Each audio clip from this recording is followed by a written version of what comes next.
Abrirem suas Bíblias em Atos, capítulo 8. A exposição será do versículo 1, parte B, até o versículo de número 8. Atos, capítulo 8, do verso 1 até o verso 8. Diz assim, irmãos: Naquele dia, levantou-se grande perseguição contra a igreja em Jerusalém, e todos, exceto os apóstolos, foram dispersos pelas regiões da Judéia e Samaria. Alguns homens piedosos sepultaram Estevão e fizeram um grande pranto sobre ele. Saulo, porém, assolava a igreja, entrando pelas casas, e arrastando homens e mulheres, encerrava-os no cárcere. Entre mentes, os que foram dispersos iam por toda parte pregando a palavra. Filipe, descendo a cidade de Samaria, anunciava-lhes a Cristo.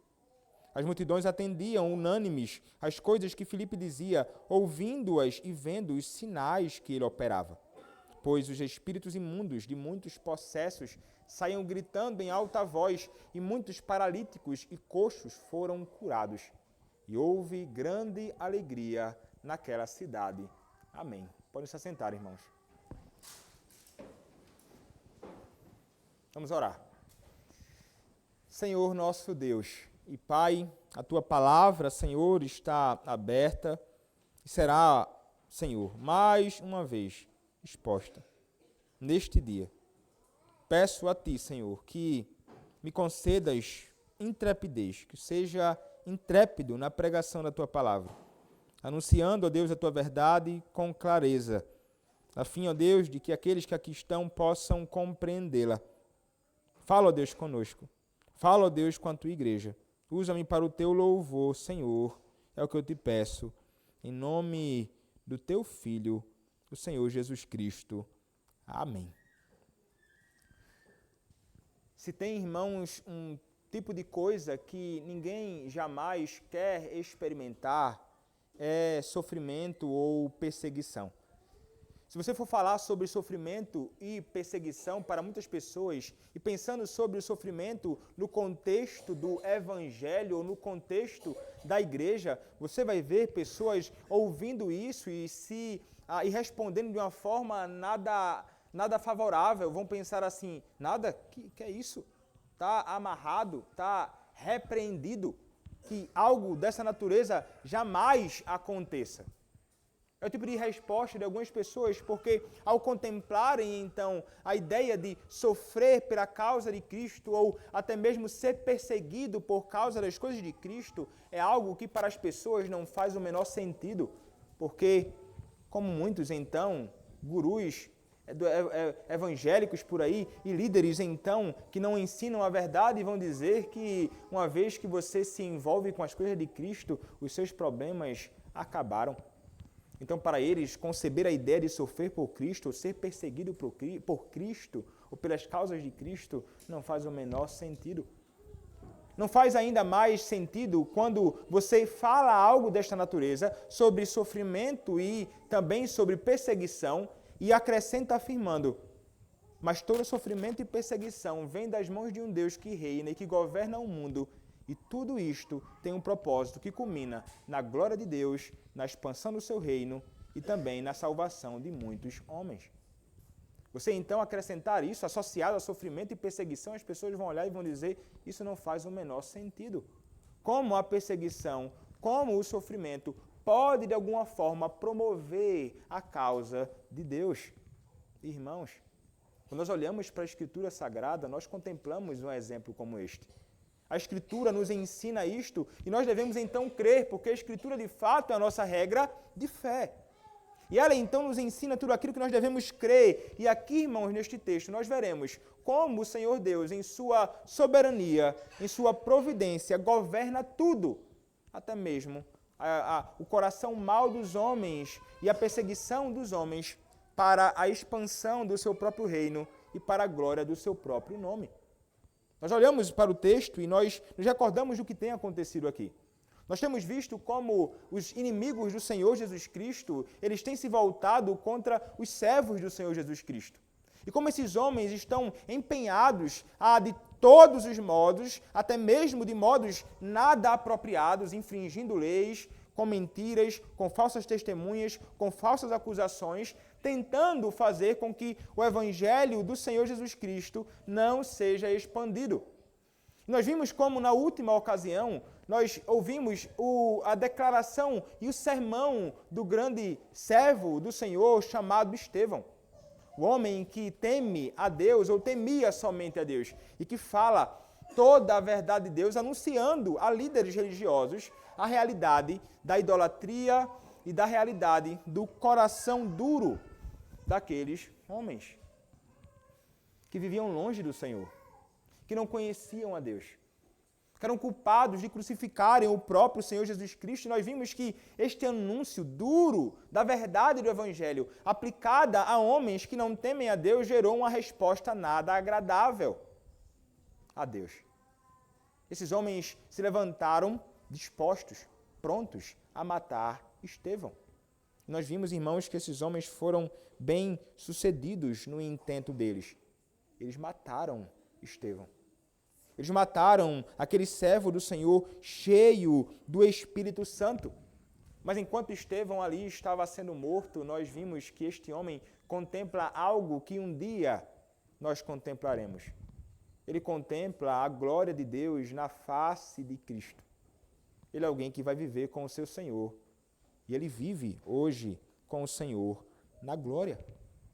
Nós vimos ali, irmãos, então, que a oposição do mundo é real.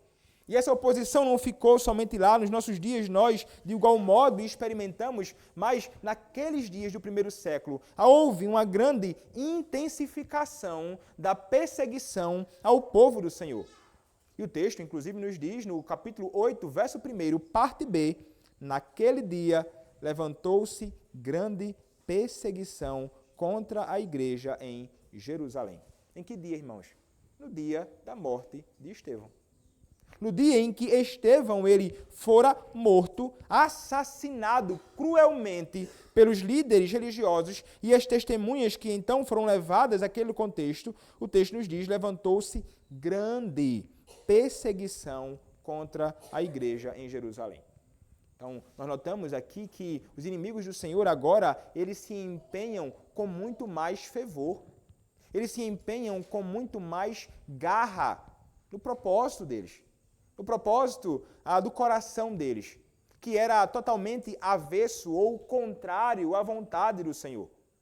Porque, irmãos, ainda que saibamos que Deus é soberano e que o Senhor conduziu tudo isto aqui, voltar-se contra as coisas de Deus é algo que revela um coração totalmente inclinado ao mal e pecaminoso. Foi uma decisão deliberada desses homens, voltar-se contra as coisas de Deus. E eles vão se envolver nessa perseguição dura, e nós vemos esta menção breve acerca do que estava para acontecer, da perseguição que se levantou em Jerusalém, o quartel, por assim dizer, general dos discípulos, dos apóstolos, dos servos do Senhor, e mais à frente nós veremos um exemplo claro de perseguição na própria pessoa de Saulo, posteriormente chamado Paulo. Mas a perseguição, então, ela surgiu. Os homens estavam sofrendo nas mãos dos seus inimigos. Os servos do Senhor, associados à Igreja de Cristo, associados ao caminho, associados à proclamação do Evangelho, associados a Estevão, estavam ali sofrendo amargamente. Mas é interessante que nós percebemos que o texto vai nos dizer que, enquanto esta perseguição estava acontecendo severamente ali, o texto vai nos dizer, e todos, exceto os apóstolos, foram dispersos pelas regiões da Judéia e Samaria. Quando o texto aqui, irmãos, fala todos, não precisamos entender que são todas as pessoas indiscriminadamente, como se devêssemos entender que foram todos os membros e cidadãos que criam em Cristo da Igreja de Jerusalém. Não. Centenas e milhares de pessoas haviam ali em Jerusalém e não foram todas que saíram. Alguns vão dizer que um grupo significativo, certamente. Outros dirão o grupo que estava mais diretamente associado a Estevão ali naqueles dias. Todos eles, então, fugiram. Todos eles saíram, então, de Jerusalém, exceto os apóstolos. É interessante percebermos que, enquanto estes servos do Senhor, os demais discípulos, eles fogem ali de Jerusalém, os apóstolos ficam. E alguns vão dizer, eles ficam ali no quartel-general, defendendo a verdade do Senhor, ali mostrando a sua coragem, a sua bravura. Eles permanecem, então, em Jerusalém, mesmo em meio a toda a confusão e perseguição ferrenha, enquanto outros são espalhados pelo mundo. E é interessante que quando nós olhamos para este texto nos dizendo que eles foram dispersos pelas regiões da Judéia e Samaria, nós percebemos que neste momento se cumpre algo que fora determinado pelo próprio Senhor. Se você se voltar para o que diz o capítulo 1, verso 8, a Escritura vai nos dizer assim. Vou ler a partir do verso 7. Respondeu-lhes: não vos compete conhecer tempos ou épocas que o Pai reservou pela sua exclusiva autoridade, mas recebereis poder, ao descer sobre vós o Espírito Santo, e sereis minhas testemunhas, tanto em Jerusalém, como em toda a Judéia e Samaria, e até aos confins da terra. Promessa de Cristo.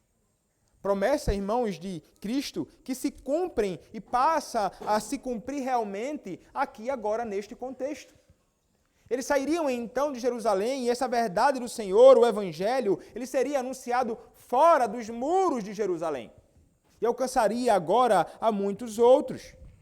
Então, nós começamos a perceber já aqui o apontamento de que essa perseguição, ela de algum modo já começa a evidenciar que de algum modo coopera com o plano eterno de Deus.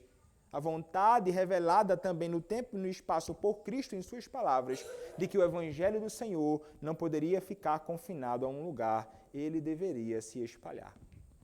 Cristo, então, irmãos, ele é o que garante isto.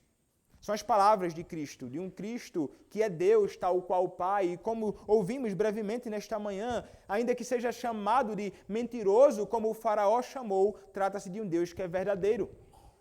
Quando falamos que Cristo ele é verdadeiro em suas promessas, é que realmente ele não pode mentir e que ele fará então cumprir todas as suas promessas. Aqui então contemplamos o cumprimento de uma promessa assegurada pelo próprio Senhor Jesus Cristo.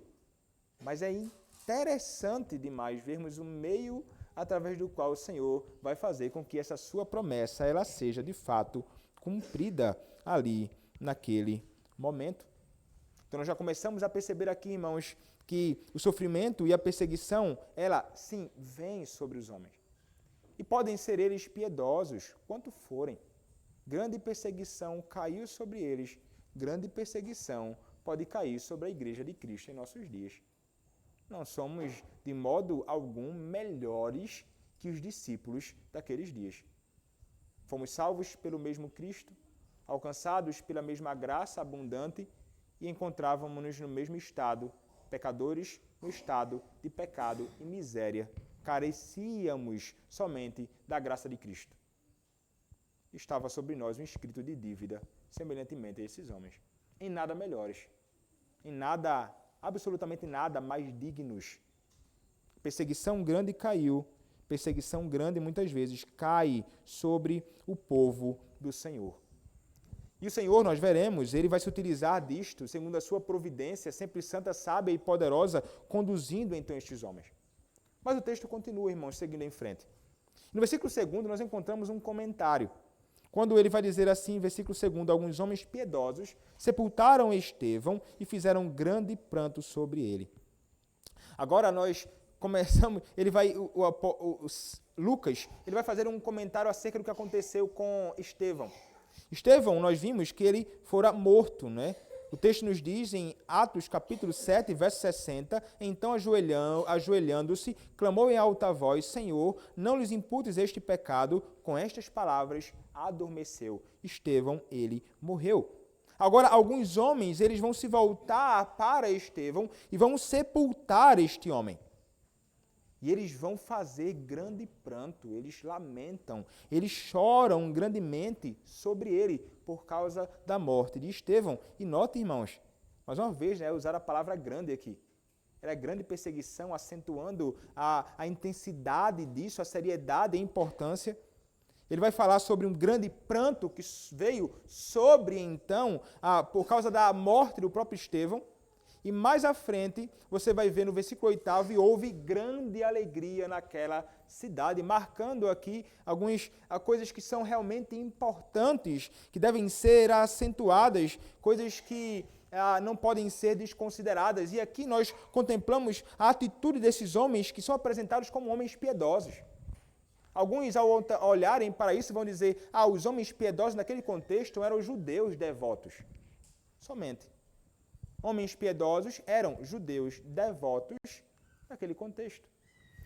Só que, irmãos, nós podemos entender que pode tratar-se de servos de Deus, discípulos na igreja de Jerusalém, verdadeiramente piedosos, que conheciam ao Cristo, estavam envolvidos com a causa de Cristo e que também se identificavam não somente com Cristo, mas com o próprio Estevão. E eles então vão se voltar para Estevão, dando a este homem honrado um sepultamento honrado. Eles honram Estevão naquele contexto. E vejam, irmãos, não é que nós vamos olhar para isto e pensar, nós sepultamos nossos mortos, né? E é apropriado fazer algo desta natureza, obviamente. O sepultamento é algo adequado. E algo que deve ser feito com muito respeito, até mesmo com o próprio corpo que está sendo sepultado. Por quê, irmãos? Porque o corpo sepultado aponta para algo que é a nossa esperança. Por que nós não cremamos o corpo de ninguém? Ainda que saibamos que no dia da ressurreição, aquele corpo fragmentado em pó será unido e voltará a ser um homem completo ou uma mulher. Nós temos uma esperança de que o Senhor Deus ele haverá de tirar os homens da sua sepultura, ressuscitando-os. Esses homens aqui, ao sepultarem o próprio Estevão, certamente eram homens que criam nesta realidade. Que este corpo deve ser honrado, ele deve ser lançado na sepultura, porque o próprio Senhor Deus é preocupado com o corpo. Se Deus não se preocupasse com o corpo, o Senhor Deus não ressuscitaria absolutamente ninguém. Se o Senhor se preocupasse apenas com a alma dos homens, como algumas pessoas imaginam, e o corpo para nada serve, não faria sentido a ideia de unir mais uma vez o meu corpo à minha própria alma. Deus se importa com isto, e nós nos importamos com isto. E eles vão então fazer isto de modo muito apropriado, como nós devemos fazer também. Sepultar os nossos mortos, honrando aqueles que morrem, sobretudo aqueles que morrem no Senhor. E assim nós também podemos, como estes homens fizeram. Eles choraram a morte de Estevão. Eles lamentam. Certamente, irmãos, ouviram e sabem que Estevão ele estava com o Senhor. E sabiam, certamente, que Estevão desfrutava de delícias que eles não gozavam ainda. E que Estevão estava numa condição maravilhosa, que todo piedoso, verdadeiramente piedoso, deve aspirar e desejar ardentemente no coração. Mas eles choram. É apropriado também.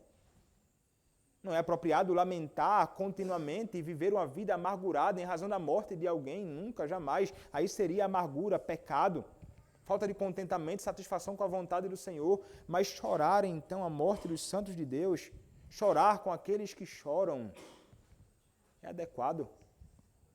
E nós choramos, nós lamentamos a morte dos nossos irmãos em Cristo, sim. Não há nenhum tipo de pecado nisto. Eles se identificam com ele. Eles estão próximos. Eles se identificam com a causa de Estevão, irmãos, quando fazem isto. Isso aqui era uma declaração de coragem desses homens. Estevão foi perseguido e foi morto porque foi considerado como um inimigo de Deus, inimigo do templo, inimigo de Moisés. Imagina você, então, ir atrás, pegar este homem para sepultá-lo, associando-se a ele, lamentando, então, a sua morte. Eles poderiam estar colocando a vida deles mesmo em risco. Eles estão prontos, irmãos, a se associar com aqueles que estão envolvidos com a causa de Deus, ainda que isso possa até mesmo implicar em problemas reais para eles. E muitos ali fizeram isto. Talvez outros não foram corajosos a esse ponto, foram tímidos. Se eu me associar com ele, eu vou ser perseguido, talvez.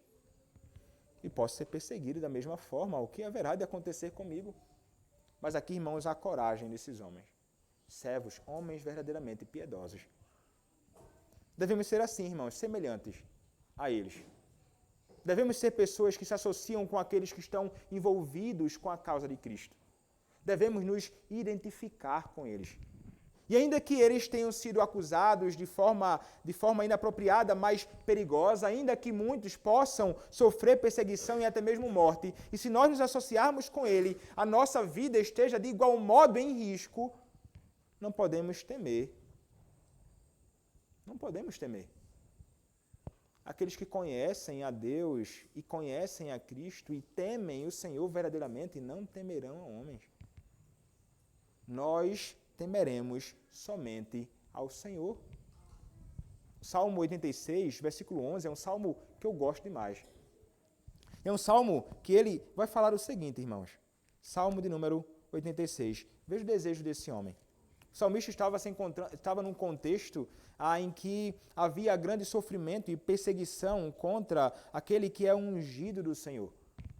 E em meio a essa aflição, angústia, em meio ao sofrimento e perseguição, em meio a tudo isso, o salmista, ele vai dizer assim: ensina-me, Senhor, o teu caminho, e andarei na tua verdade.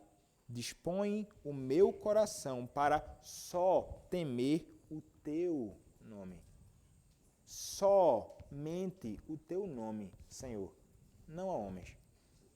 Então, irmãos, se você teme, de algum modo, se associar à causa de Deus, se você teme, de algum modo, se associar a Cristo, nos contextos em que você anda, alguém perguntar a você sobre a sua fé e você então, eu não vou falar. Alguém então fala, conversa com você e você omite que você é um crente, aí você fica calado, em silêncio. O que é isso, né? Pode ser muitas coisas, temor de ser envergonhado, temor de ser considerado como um louco, temor de ser rejeitado, é o tipo de coisa que não pode acontecer, meu irmão. Você deve se sentir honrado, privilegiado, por poder se associar com Cristo, se associar com a sua obra. Deveríamos fazer, na verdade, o contrário. Ao invés de esperarmos até mesmo a alguém vir a nos perguntar, fazermos evidente que nós conhecemos e nos associamos com esta causa. E que estamos associados com aqueles que amam a Cristo e o servem. E que estão prontos até mesmo a entregar a sua própria vida. Esta foi a declaração destes homens ao servirem. Eles estavam aqui mostrando a piedade deles e o amor a Deus, o amor a Cristo, servindo com coragem Estevão na sua própria morte. Serviço, então, voltado para os nossos irmãos. Eles honram servindo Estevão e testemunhando assim da fé sincera desses homens em Cristo e da sua própria coragem. Mas nós encontramos aqui homens que choram porque são homens piedosos. Mas há um contraste entre estes homens piedosos e um homem que é mencionado logo em seguida. No versículo 3, o texto nos diz: Saulo, porém, assolava a igreja, entrando pelas casas e arrastando homens e mulheres, encerrava-os no cárcere. Vejam só. Saulo, porém, marcando uma distinção real, irmãos, entre a condição de Saulo, que é chamado posteriormente de Paulo, o apóstolo da Igreja de Cristo, e aqueles homens piedosos. Como se estivesse dizendo, Saulo, ele não chora pelos servos do Senhor. Saulo, ele não se associa com aqueles que amam o Senhor. Saulo, ele não é piedoso. Muito pelo contrário. Saulo, ele era impiedoso. Um homem verdadeiramente mau. O texto então nos fala, né? Saulo, porém, assolava a igreja. Saulo, ele perseguia a igreja. Saulo, ele trazia grande angústia para a igreja. Saulo, ele maltratava a igreja. Saulo, ele se voltava contra a igreja do Senhor. Aqui nós temos um exemplo sendo marcado na vida de Saulo daquilo que é mencionado no versículo 1 de uma grande perseguição que se levantou contra a igreja. Qual o exemplo de perseguição? Saulo é o exemplo disto. Ele estava perseguindo o povo de Deus. E ele fazia isso ferrenhamente, irmãos. Ele não respeitava ninguém. Ele não chegava com um documento dizendo assim, opa, Senhor, tudo bem, eu estou aqui na porta da sua casa, eu quero entrar para fazer algum tipo de investigação e tratar algum tipo de coisa com você. Não, ele chegava provavelmente chutando a porta. Entrando então na casa das pessoas, invadindo tudo. E ali, irmãos, enquanto ele fazia isto, entrando pelas casas, ele arrastava, publicamente certamente, não somente homens, mas mulheres também, publicamente fazendo mal terrível contra o povo, contra aqueles que eram do caminho, contra aqueles que estavam associados à causa de Cristo. Aqueles que não deixavam de se identificar como crentes, como pessoas que temiam verdadeiramente o Senhor. E ele então arrastava-os deste modo, envergonhando-os grandemente e lançando também estas pessoas no cárcere. Isso que nos diz aqui é Lucas. Mas o próprio apóstolo Paulo, ele vai falar acerca disto. Se você olhar ainda em Atos, capítulo 26, verso 9, a Escritura vai nos dizer o seguinte. Atos, capítulo 6, verso 9, 26, do verso 9 até o verso 11.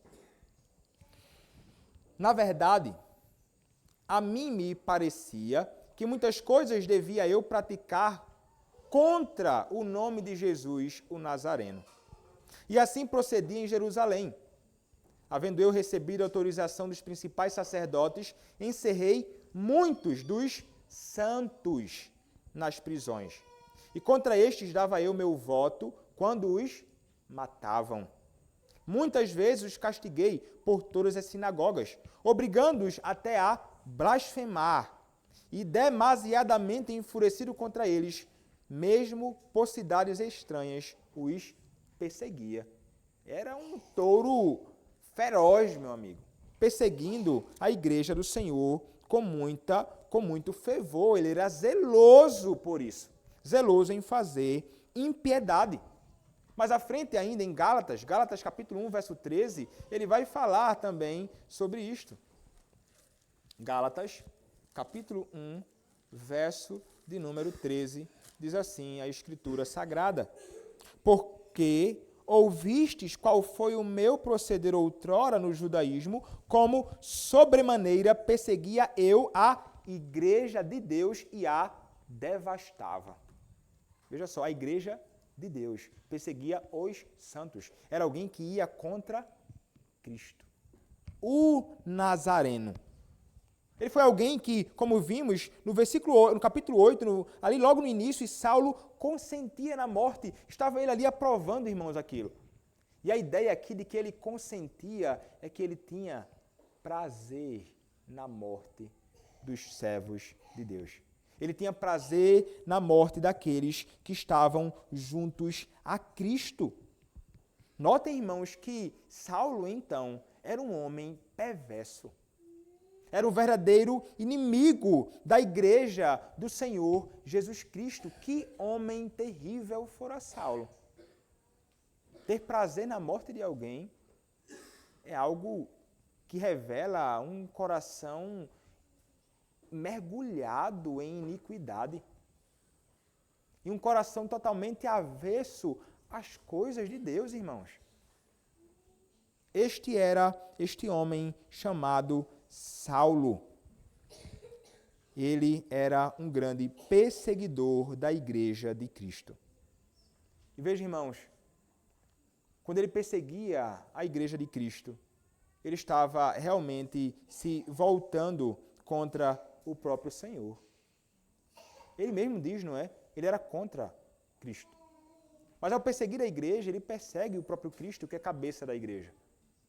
Na ocasião, então, da sua conversão, o texto nos diz, no capítulo 9 de Atos, Saulo, respirando ainda ameaças e morte contra os discípulos do Senhor, dirigiu-se ao sumo sacerdote e lhe pediu cartas para as sinagogas de Damasco, a fim de que, caso achasse alguns que eram do caminho, assim homens como mulheres, os levasse presos para Jerusalém. Seguindo ele a estrada fora, ao aproximar-se de Damasco, subitamente uma luz do céu brilhou ao seu redor e, caindo por terra, ouviu uma voz que lhe dizia: Saulo, Saulo, por que me persegues? Quando os homens e irmãos se voltam contra a igreja do Senhor, é contra o próprio Cristo. Quando os homens se voltam contra nós, que somos povo de Deus, não é somente contra nós que eles estão se levantando, é contra o próprio Senhor. Era exatamente isso que estava acontecendo aqui. E o Senhor Deus é um Deus que não vai deixar que isso, deste modo, permaneça. Uma mudança real haverá de acontecer na vida deste homem, nós veremos mais à frente. Mas aqui era ele perseguidor. Veja, irmãos, como o coração do homem ele pode ser verdadeiramente mau. Era um homem que tinha algum tipo de relação com a lei. Ele conhecia a lei. Ele conhecia a palavra. Ele lia. Ele tinha um conhecimento profundo. Mas veja que isto não é necessariamente o que vai fazer com que os homens não se voltem contra Cristo. O conhecimento da lei e o puro conhecimento da lei somente não vai fazer com que os homens eles deixem de se voltar contra o Senhor e contra o povo do Senhor. São religiosos no livro de Atos inteiro, o tempo inteiro, que se voltam contra Cristo. E é isso que acontece abundantemente aí. Muitos religiosos de várias religiões, mas até mesmo no meio da igreja de Cristo, perseguem outros servos do Senhor que proclamam a verdade de Cristo com intrepidez, com ousadia, o puro e simples evangelho. E querem, de alguma forma e de todos os modos, cessear, impedir, atrapalhar os servos do Senhor de seguirem em frente fazendo a obra do Senhor. São verdadeiros perseguidores da igreja de Cristo, no meio da igreja de Cristo. Homens que dizem conhecer ao Senhor, mas que não conhecem nada, não conhecem o Senhor, nem o temem. Mas veja, irmãos, como falei antes, a perseguição pode vir, e pode vir sobre mim, sobre você. Pode ser que aconteça de sermos esbofeteados, de sermos aprisionados, de sermos encerrados em cárceres por causa de Cristo. Se você for alguém que sustentará o seu testemunho até o fim, em meio a um tipo de perseguição, você, então, pode sofrer. Sofrerão aqueles que se associam com Cristo. Mas nós devemos nos associar independentemente de que isso venha a acontecer. Mas você pode sofrer amargamente, como estes homens sofreram, e muitos perderam até a sua própria vida. Mas perderam, irmãos, a sua vida por Cristo. E hoje estão com Cristo. Parece-nos, irmãos, que nas ocasiões em que a igreja do Senhor é perseguida e que os homens são chamados a um testemunho da sua fé pública diante dos homens, parece que o Senhor ele concede algum tipo de graça especial ali, para que os homens possam permanecer firmes até o fim no seu testemunho. É isso que talvez nos faça admirar como muitos homens possam, diante do seu próprio martírio, diante dos seus próprios algozes, continuar sustentando a sua fé, inabaláveis no Senhor. Como tantos outros no passado fizeram, sabendo que se eles fecharem os seus olhos aqui, eles abrirão os seus olhos na glória e não haverá, não tem como se comparar com as coisas deste mundo aquilo que eles contemplam ao abrir os seus olhos na glória, morrendo aqui por Cristo. A perseguição, irmãos, veio sobre a igreja e qual foi o fruto disto? Se você fosse perguntar para alguém aí na igreja e no mundo e dizer assim, olha, a perseguição, que tipo de fruto ela pode gerar? Ninguém nunca jamais diria a propagação do Evangelho e o avanço do reino de Deus. Somente alguém que tem um conhecimento verdadeiro da Escritura pode afirmar isto, e é exatamente isto que acontece, irmãos. Nós vemos aqui no versículo 4 isso acontecendo. O texto nos diz: entre mentes, os que foram dispersos iam por toda parte pregando a palavra. Então vejam que, eu estava pensando nesse texto, né? Saulo, ele já contribuía com o avanço do reino de Deus antes de ser crente. E ele contribui com o avanço do reino de Deus perseguindo a igreja. A aplicação, obviamente, que não pode ser nunca jamais, né? Persiga o seu irmão para que o reino do Senhor avance de forma nenhuma. Não é a perseguição deste modo que fará com que o reino do Senhor Deus avance. Mas ele foi, neste contexto, instrumento de Deus em sua soberania para que os homens saíssem de Jerusalém e fossem até a Judéia e Samaria e até os confins da terra. Aqui, irmãos, nós vemos como o Senhor Deus soberanamente governa tudo e que aquilo que para nós, ao olhar, não faz o menor sentido, para um Deus que governa e reina, como lemos no Salmo 99, Salmo 97, cantamos, reina o Senhor, governa de um modo extraordinário a sua igreja neste mundo e o seu povo neste mundo, até mesmo através do mal que é feito contra o povo. E isso era o que estava acontecendo aqui. Soberania de Deus em meio à perseguição do povo do Senhor. O reino de Deus foi expandido. E Saulo contribuiu com isso. O reino de Deus avançou e Saulo contribuiu com isto naqueles dias, mesmo sendo ele aqui um ímpio, mas usado por Deus para isto. Veja que Deus ele faz seus propósitos, irmãos, serem alcançados através de meios. E o meio que ele determinou foi este, em sua sabedoria, em seu poder, em sua graça. Este foi o meio que ele estabeleceu até mesmo para envergonhar os homens maus naqueles dias. Que enquanto imaginavam que ao perseguirem, conseguiriam então calar a boca da igreja e fazer com que o reino de Deus fosse estancado, ele avançou. Chegou até nós. Nós fomos salvos. Porque isto aconteceu. Nós fomos salvos, porque Saulo perseguiu a igreja, e a igreja correu, se expandiu, e o evangelho chegou até eu e você. Veja que coisa maravilhosa como o Senhor Deus conduziu tudo de um modo extraordinário. E Ele tem feito isso, irmãos, em todo o mundo. Espalhando então o seu evangelho em todos os cantos da terra, o Senhor fará, como tem feito, avançar a sua obra neste mundo. E ele, irmãos, em meio a isto, ele se utiliza de muitas coisas. Ele se utiliza de um homem mau e ele se utiliza de servos piedosos. Até mesmo das pessoas mais comuns no meio do povo do Senhor.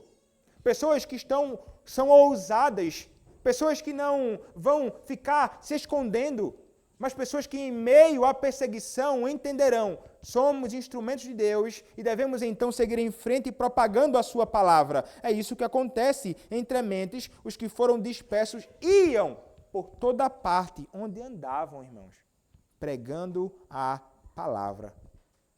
Eles anunciavam o evangelho. Eles testemunhavam acerca de Cristo. E veja, quando você olha aqui para a ideia de pregar a palavra, não pensem que, olha aqui, todo mundo pode pregar a palavra mesmo, viu, pastor?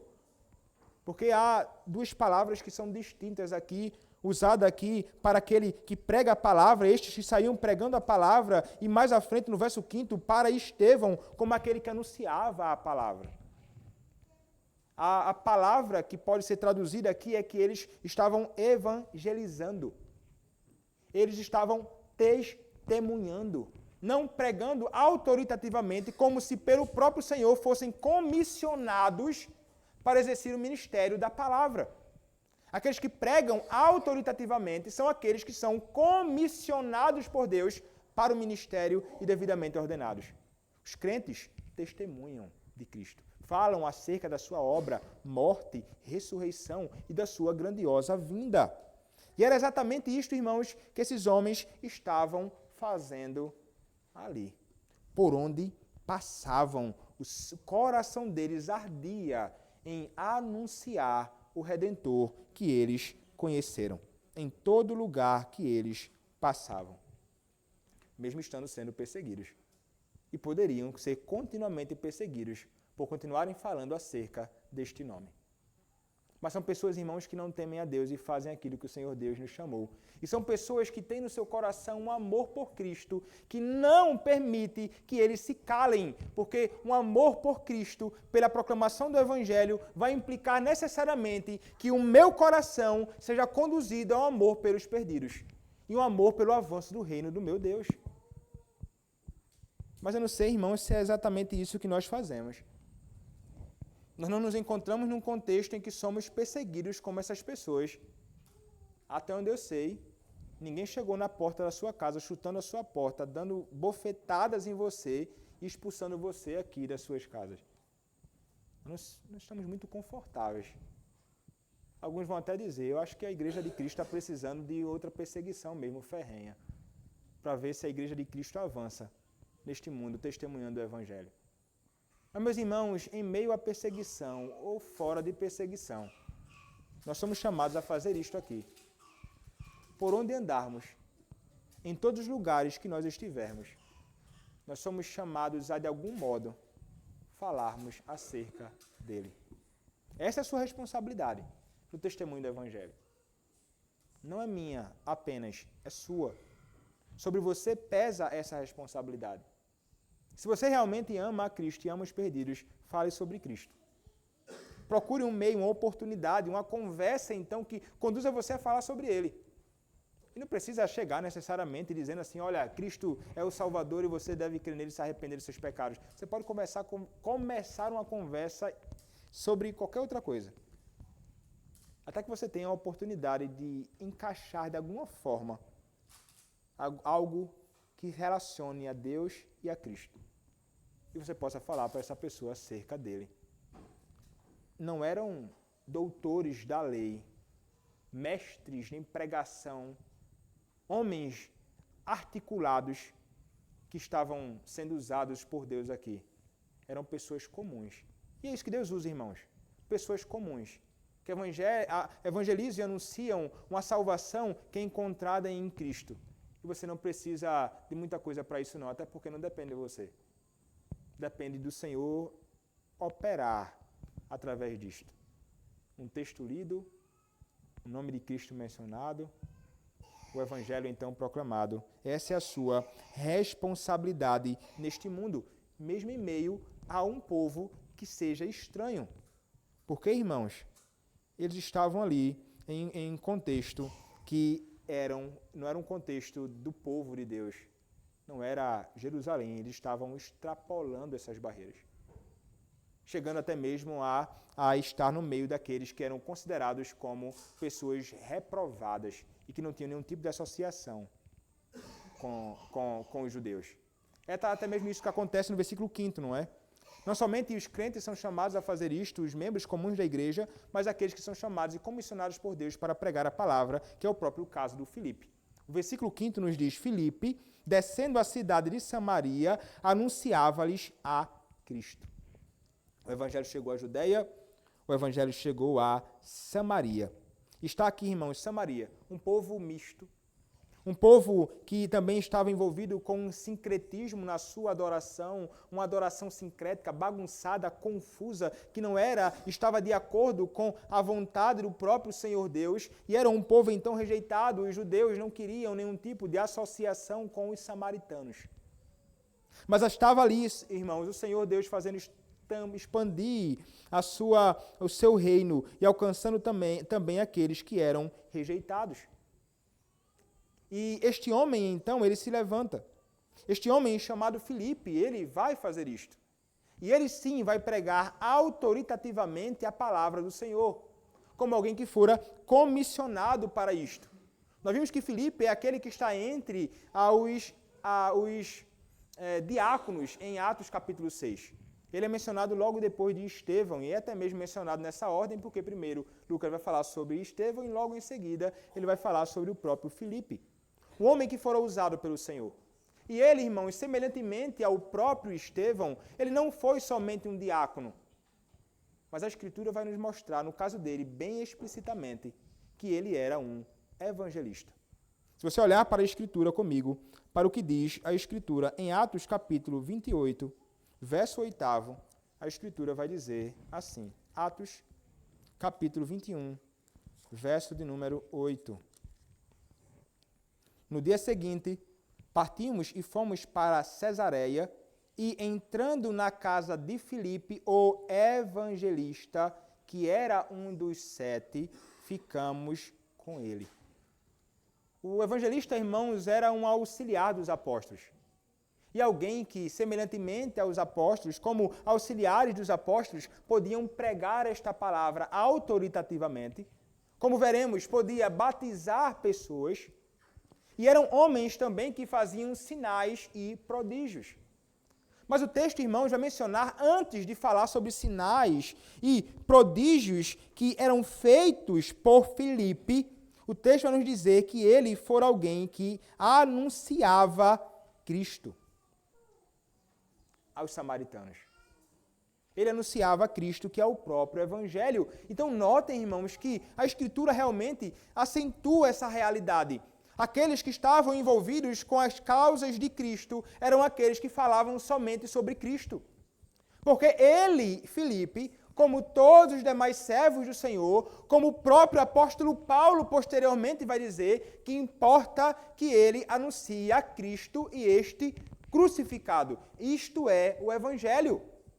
Como é dito anteriormente em Atos capítulo 4, verso 12, que importa que os homens sejam salvos pelo nome de Cristo e não por outro. E que ele deve ser verdadeiramente proclamado. Isto é o que a Escritura nos ensina a fazer. E isto, lamentavelmente, é o que é rejeitado por muitos. Por muitos que se dizem servos de Deus, não anunciam a Cristo, não anunciam o Evangelho, que é o próprio Cristo. Mas aqueles que foram chamados e verdadeiramente comissionados por Deus, serão aqueles que falarão sobre ele, porque entendem, irmãos, que para que um samaritano seja salvo, para que um pernambucano, paraense, gente de Dom Eliseu, Rondon, Maranhão, onde quer que seja salvo, essa pessoa precisa ouvir Cristo ser anunciado. Se Cristo, irmãos, não for anunciado, não haverá salvação para o homem. Se Cristo não for apontado como o único meio para a salvação dos perdidos, os homens continuarão nos seus pecados.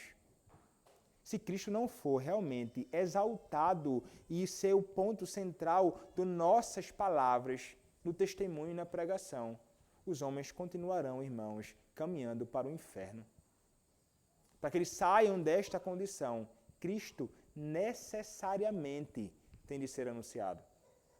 E ele deve estar na minha palavra, na minha boca ao anunciar o Evangelho, e deve estar na sua também.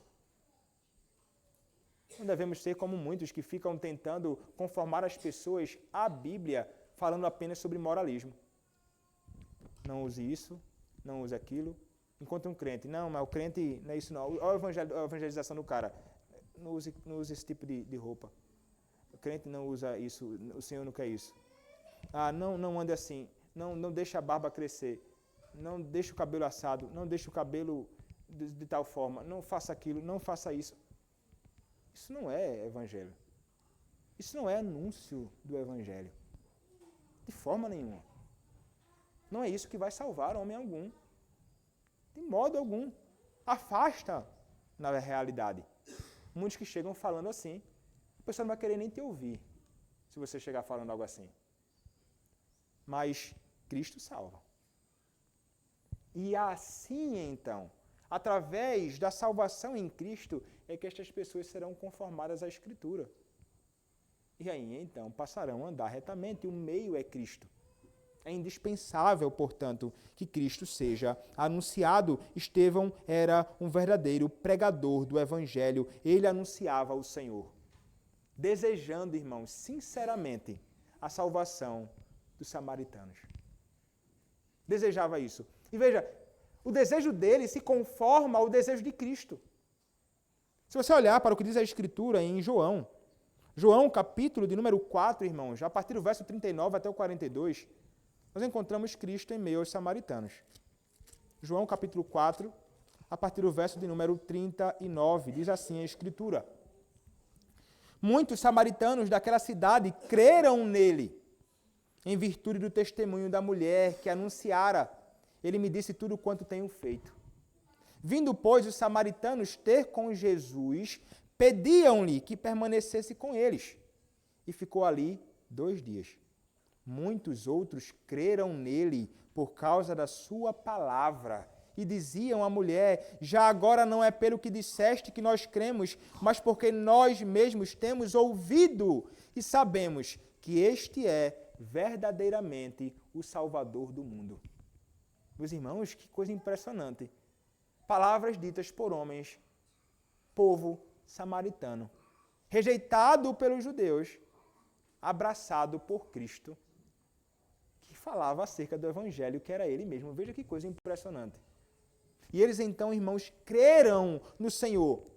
Veja então que o desejo de Cristo poderia não estar se conformando e não estava conformado ao desejo daqueles homens que estavam apegados então a Jerusalém e que não queriam de modo algum tipo de associação com outros que não eram povo. E então ele vai revelar aqui que a salvação dele, irmãos, se estende para fora e para muitos. E que o desejo de Cristo, de fato, é que o evangelho dele seja anunciado até mesmo para aqueles que você vai julgar como não sendo dignos de ouvirem ao evangelho e de serem salvos. Na realidade, irmãos, só o pensar que a pessoa que não seja digna é até mesmo estranho. Né? Porque quem disse que você era digno de ouvir a pregação do evangelho e ser salvo por ele? O Senhor não vai buscar alguém ou qualquer tipo de pessoa que seja digna disto. Todos os homens carecem realmente de ouvir o Evangelho. E este é o desejo de Cristo. Este é o desejo dele. O desejo do Senhor Jesus Cristo é que todos os homens arrependam-se dos seus pecados e creiam no Evangelho. Todos. E nosso desejo, a intenção do nosso coração na pregação do Evangelho deve ser o mesmo de Cristo. Se você vê algum tipo de restrição no coração de Cristo, imaginando que a vontade dele não é que os homens sejam salvos, você não vai proclamar essa verdade. Mas se você entende que Cristo deseja a salvação dos homens, você vai proclamar esta verdade, vai proclamar este Cristo. A restrição que surge no coração do homem está ligada à restrição que ele vê no coração do Senhor. Se você não vê um Cristo disposto a anunciar indiscriminadamente esse evangelho, você não vai anunciar esse evangelho indiscriminadamente. Você vai selecionar, imaginando que somente os justos, os retos, os bonzinhos, os do meio do meu povo, devem e podem ouvir a grandiosa obra da salvação que só pode ser encontrada em Cristo. Engano, irmãos. Isaías 55 e outros textos tantos nos chamam e nos encorajam a chamarmos todos os homens a comprar pão, vinho e leite, sem dinheiro nem preço. Todos venham a Cristo. Este é o dever daqueles que estão associados com a obra do Senhor. Samaria, irmãos, é alcançada pelo Evangelho. E o texto nos diz, no versículo 6, as multidões atendiam, unânimes, as coisas que Filipe dizia, ouvindo-as e vendo os sinais que ele operava. Veja, irmãos, que eles eram alcançados naqueles dias para a salvação pelo Evangelho, e Cristo anunciado é o único meio. Mas haviam sinais que confirmavam, então, muitas coisas do ofício, do papel de Estevão. E ele, semelhantemente aos apóstolos, possuía essas credenciais, como diz 2 aos Coríntios, capítulo 12, verso 12. Sinais e prodígios eram credenciais daqueles que serviam no ministério apostólico. E Estevão, como auxiliar dos apóstolos, de igual modo, fazia, então, sinais e prodígios. E eles atendiam unânimes ao que ele dizia, a tudo que ele falava. Aqui é colocado em ordem de prioridade, tanto a pregação e, em segundo lugar, essas questões de sinais e prodígios, que é o que é invertido hoje na nossa sociedade. As pessoas não querem ouvir pregação. As pessoas querem ver sinais. As pessoas querem ver prodígios. As pessoas querem ver coisas extraordinárias. Querem ver o pastor chegar aqui e começar a falar uma série de coisas e depois começar, então, a fazer algum tipo de milagre. É através disso que as pessoas estão por aí. Vai nas igrejas aqui de Rondon. Pode ir. Você vai ver as pessoas em busca disso. Cura, sinais, prodígios. Mas não atrás de Cristo. E o que é que encontrarão? Homens dispostos a realmente, de alguma forma, nas suas malícias e mentiras, fazer supostos sinais e prodígios. Eles encontrarão justamente o que querem. E esses líderes falsos sabem exatamente o que o povo quer. E eles vão tentar entregar a eles aquilo que eles tanto buscam. Mas veja, irmãos, que esta não é a vontade do Senhor. Há uma bagunça na prioridade das coisas nessas igrejas. Quando eles colocam, então, supostos sinais e prodígios no lugar daquilo que deve ser anunciado, que é o próprio Senhor Jesus Cristo. E eles, então, acabam lançando muitos no inferno por causa disso. Não apresentando o Salvador. Não apresentando o Salvador. Mas ali, irmãos, estava Estevão, anunciando Cristo, e o texto nos diz que eles abraçam unânimes, eles creem nele, eles creem nas palavras dele, eles se apegam verdadeiramente a este homem chamado Filipe. Enquanto os judeus estavam rejeitando o Evangelho, enquanto o povo estava rejeitando o Evangelho, esses samaritanos recebem. O Senhor veio para os seus, mas os seus o rejeitaram. Esta palavra, então, teve de ser anunciada fora. Por essa vez, mais uma vez, então, eu repito, irmãos, chegou a nós por causa disso. A dureza do coração dos homens foi tal que o Senhor, então, fez valer a sua obra, se expandir, então, para outros cantos da terra. Ele fazia sinais, ele fazia prodígios. Verso 7, pois os espíritos imundos de muitos possessos saíam gritando em alta voz, e muitos paralíticos e coxos foram curados. Espíritos, demônios, que naqueles dias, irmãos, parece que eram muito mais evidentes e muito mais intensa realmente esse tipo de coisa acontecendo no meio do povo e dos ímpios. E então ele, Estevão, ou melhor, Filipe, sob a autoridade do próprio Senhor Jesus Cristo, expulsa muitos demônios e faz então curas extraordinárias em meio àquelas pessoas. É outro tipo de coisa que as pessoas estão em busca também, é cura, é libertação de algum tipo de enfermidade. Mas Estevão estava fazendo aquilo ali, e isso aqui pode ser considerado, irmãos, tudo isso como um apêndice do que é o principal, a palavra de Cristo anunciada. Era o tipo de coisa que era indispensável nesse contexto. Meus irmãos, se a palavra é o principal, nos apeguemos a ela. Estejamos de fato, irmãos, satisfeitos com a pregação da verdade de Deus, o seu Evangelho. É isso que nós devemos desejar, não aquilo que os homens, na sua ignorância e loucura, tanto desejam, que são outras coisas e outros sinais, e não Cristo. E o que é que acontece, irmãos? Qual o fruto de tudo isso? É a salvação dos homens, é a libertação, então, de homens que estavam escravizados no cativeiro de Satanás, e isso redundou, então, em alegria. O texto nos diz no versículo 8, e houve grande alegria naquela cidade em Samaria. Alegria no coração daqueles que foram alcançados pelo Senhor. Alegria no coração daqueles que desfrutaram da manifestação salvadora de Cristo e da operação do seu Espírito neles. E é exatamente isto, irmãos, que experimentam os homens. Quando desfrutam, os homens que conhecem o Senhor, quando desfrutam de Cristo, quando desfrutam das coisas extraordinárias de Cristo, quando desfrutam dos sinais prodigiosos de Cristo, quando então se envolvem com tal coisa e recebem em si a operação do Espírito, o fruto será a alegria. É isso que nos diz Gálatas capítulo 5, verso 22. Uma das virtudes do fruto do Espírito é alegria no coração, é gozo no Senhor, é gozo nas coisas de Deus, é gozo no próprio Senhor Jesus Cristo. Meus irmãos, a pregação do Evangelho ali foi um sucesso. O Senhor fez valer a sua obra. O Senhor Deus foi quem fez toda esta obra. Ele prometeu, ele usou os seus servos, ele alcançou os perdidos.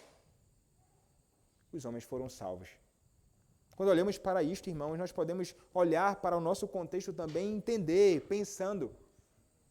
O Senhor Deus que se utilizou destes homens, fazendo então com que eles saíssem anunciando o Evangelho e que fez então isso prosperar, é o mesmo Senhor que hoje continuamente usa os seus servos para alcançar os seus propósitos. E, meus irmãos, o Senhor tem governado soberanamente o mundo. E Ele tem conduzido a sua igreja. E como tantas promessas que nós temos na Escritura, do avanço deste reino, da prosperidade da igreja de Cristo, por intermédio da pregação do Evangelho, nós podemos nos assegurar na promessa do Senhor. Assim como em Samaria e Judeia se cumpriu a promessa de Cristo do avanço do reino, se cumpre hoje e continuamente seguirá avante a obra de Cristo, porque o Senhor falou. E nós, como servos do Senhor, seguiremos em frente fazendo a sua obra, porque mesmo sendo Ele soberano, Ele se utiliza de pessoas fracas, pequenas, mas que falam acerca dEle para fazer avançar o seu reino.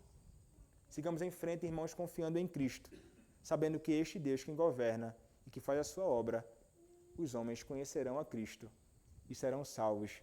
Esta é a vontade do Senhor. Façamos a vontade dEle. Anunciemos a Cristo e este, crucificado neste mundo, para a glória de Deus, para o bem da igreja e para o avanço do seu reino. Amém. Vamos orar, irmãos, ao nosso Deus.